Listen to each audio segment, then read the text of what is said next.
इस्लामाबाद जी अदालत पीटीआई बानी ऐं बुशरा बीबी खे 4 अप्रैल ते पेश करण लाइ प्रोडक्शन ऑर्डर जारी करे छॾिया। डिस्ट्रिक्ट एंड सेशन कोर्ट जे जज ताहिराबाद सप्रा ज़मानत जी दरख़्वास्तुनि जी ॿुधणी दौरान प्रोडक्शन ऑर्डर जारी किया। बानी पीटीआई जो वकील ख़ालिद यूसुफ चौधरी अदालत में पेश थियो। अदालत अडियाला जेल जे सुपरिटेंडेंट खे हुकुम ॾिनो त पीटीआई बानी ऐं बुशरा बीबीअ खे 4 अप्रैल ते पेश कयो वञे। साॻी अदालत पीटीआई बानीअ ख़िलाफ़ 6 केसनि में ऐं बुशरा बीबीअ ख़िलाफ़ जाली रसीद वारी केस जी ॿुधणी 4 अप्रैल ताईं मुलतवी करे छॾी।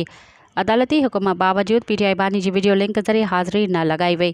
तोहिने अदालत जे नोटिस ते अडियाला जेल जे इख़्तियारी रिपोर्ट जमा कराए छॾी। रिपोर्ट में चयो वियो त सर्वर डाउन हुअण सबबि वीडियो लिंक ज़रिए हाज़िरी मुमकिन न थी सघी। अदालत पीटीआई बानी ऐं बुशरा बीबी जी ज़मानत वारी दरख़्वास्तुनि ते ॿुधणी बि 4 अप्रैल ताईं मुलतवी करे छॾी।